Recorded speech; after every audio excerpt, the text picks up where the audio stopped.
And today we're taking a look at another HP Z230 Workstation small form factor PC for upgrading and use in 2025. So I've already opened this thing up and dusted it out, as well as applied new thermal paste to the CPU. Speaking of the CPU, we have an Intel Core i7-4770 with 4 cores and 8 threads. And I know this from my last video with this same small form factor PC, we're really going to be pushing the limits of this i7 with this tiny little CPU fan. I think it's still going to offer some good budget performance. And because we're working with this little 240 watt HP power supply with proprietary connections to the motherboard, we'll choose our upgrades wisely. For storage, we have a 1TB Timetec 2.5 inch solid state drive. And because we're sticking to a budget, I'll be mixing 2 different RAM brands. The first kit is 2 8GB sticks equaling 16GB by a brand called Team Group. And the second kit is 2 4GB sticks by Micron to equal 8GB. This is all running at 1600 MHz and will have a grand total of 24GB of RAM. Maybe unconventional, but I honestly don't think we'll be using that much RAM anyway with what we're doing. And the thing we're all waiting to take a look at is the Gigabyte Radeon RX 6400 low profile graphics card with 4GB of GDDR6 memory. The design of this card reminds me a lot of different Zotac and Gigabyte options for the GTX 1650 low profile. It takes up 2 slots and it has a fairly beefy heatsink for the size and 2 little fans for cooling. And there's 1x HDMI 2.1 and 1x DisplayPort 1.4a. So here's a group shot for a little gang of upgrades. Let's get the PC back up onto the workbench and test everything out.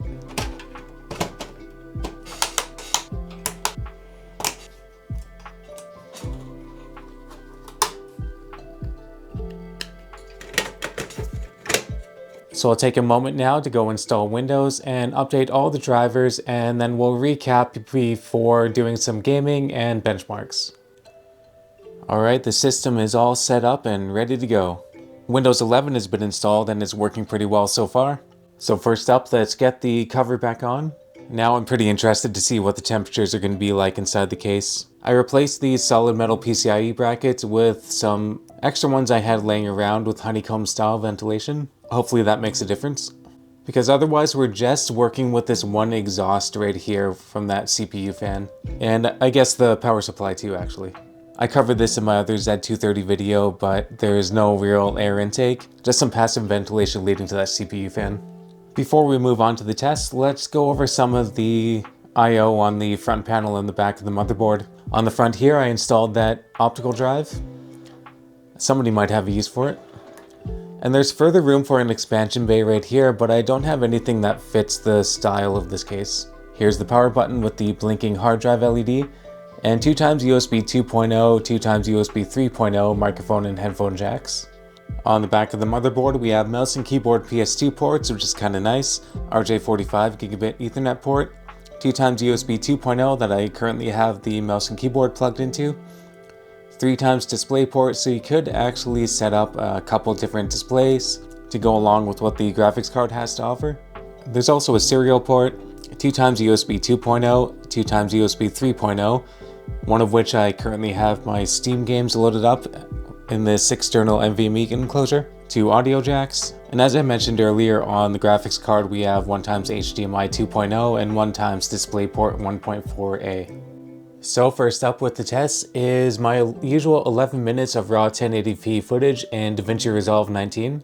And here's my settings for rendering. Let's go. 7 minutes and 13 seconds. So it's not surprising that out of 21 tests so far, that is the longest time. We're dealing with an older CPU. In comparison to the last time that we tested out a Z230 with an i7-4770 and an RTX 3050, we're running about 24 seconds longer with our render time.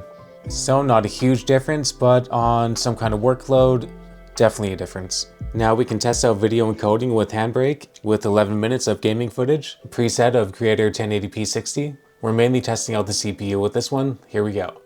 7 minutes and 46 seconds. That's definitely not too productive for a workflow for a paid position, but just for casual use, that's not too bad. And we're sitting at 19 seconds slower than the last time we tested out So unfortunately with the RX 6400, one thing to know is that you're not able to use it for encoding, therefore we're not able to use it with Handbrake. So if video encoding and video rendering is your thing, probably this isn't the right graphics card for you. What we can still do is record some gameplay using the Elgato capture device over on my Workstation PC. So I've got the HDMI cable connected from the 6400 over to the capture card. So that means onward to the gaming tests. And the gaming will transition to the end of the video, so before we get to that, I want to thank you a lot for watching. If you're using a Z230 in 2025, definitely let me know in the comments below, or if you're using something like a RX 6400 or i7-4770. This tech is still very useful, so I hope that somebody will have a good use for this PC, and I really hope that other people can tell their tale of how it's working for them in modern times. Alright, have a great day.